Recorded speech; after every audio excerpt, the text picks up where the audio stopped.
మితిమీరిన ఉత్సాహంతో సామాజిక మాధ్యమాలను ఎడాపెడా వాడేస్తున్న నేపథ్యంలో జీవించి ఉన్నవారిని సైతం మరణించినట్లు సోషల్ మీడియాలో ప్రచారం చేసిన ఉదంతం కాణిపాకం ఆలయంలో వెలుగు చూసింది. ఈ విషయంపై బాధితులు పోలీసులను ఆశ్రయించారు.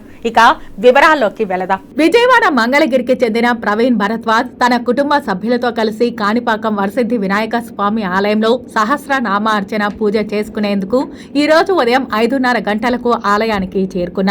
కాగా 2 నిమిషాలలో వృద్ధ మహిళ సుబ్బరత్నమ్మ బీపీ కారణంగా కింద పడిపోయారు. సమాచారం తెలుసుకున్న వెంటనే ఆలయ ఈవో వెంకటేష్ 108 అంబులెన్స్ కు సమాచారం అందజేశారు. వెంటనే 108 అంబులెన్స్ ద్వారా సుబ్బరత్నమ్మను చిత్తూరు ప్రభుత్వ ఆసుపత్రిలో వైద్యం అందించారు. ఆరోగ్యం వెనువెంటనే కుదుట పడటంతో యథావిధిగా సుబ్బరత్నమ్మతో పాటు వారి కుటుంబ సభ్యులు కాణిపాకం చేరుకుని స్వామివారిని దర్శించుకున్నారు. అనంతరం వృద్ధ మహిళ తనయుడు ప్రవీణ్ భరద్వాజ్ మాట్లాడుతూ కాణిపాకం ఆలయంలో తమ తల్లి మరణించినట్లు సామాజిక మాధ్యమంలో రావడం ఆవేదన కలిగిందని అన్నారు. ఇది చాలా బాధాకరమని వాపోయారు. ఆలయంలో శాంతి హోమం సంప్రోక్షణ జరగకుండా యథావిధిగా ఆర్జిత సేవలు ప్రత్యేక దర్శనాలు చేస్తున్నారని ప్రచారం చేయడం బాధాకరమని అన్నారు. ప్రతిష్టను దెబ్బతీసేలా ఉందని వాపోయారు. అనంతరం ఈ విషయంపై పోలీసులకు ఫిర్యాదు చేశారు. 2 నిమిషాల తర్వాత అమ్మగారు లో బీపీ వలన పడిపోవడం జరిగింది.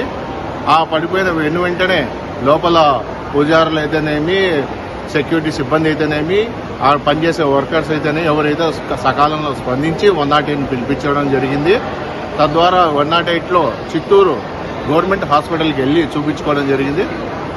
ఆమెకు స్టెబిలిటీగా ఉండడంతో, బీపీ కంట్రోల్ కావడంతో ఈరోజు మళ్ళీ తిరిగి దర్శనం కోసము వచ్చాము.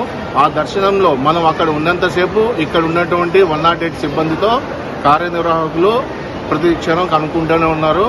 వారు తిరిగి దర్శనానికి చేయించుకున్నామని వస్తే మాకు ఇప్పుడు దర్శనం కూడా చేయించారు. దాంతోపాటు స్టెబిల్గా ఉంది. ఈ నేపథ్యంలో ఇంకో విషయం ఏంటంటే, ఈ మధ్యకాలంలో నేను ఇక్కడి నుంచి తిరిగి హాస్పిటల్ వెళ్ళే మధ్యలోనే ఎవరో ఒక యూట్యూబర్ గారు ఈ అమ్మగారి గురించి, నా అమ్మగారి గురించి తప్పుగా రాయటం జరిగింది వాళ్ళ పోస్టింగ్లో. ఇది సమంజసం కాదు, కరెక్ట్ కాదు.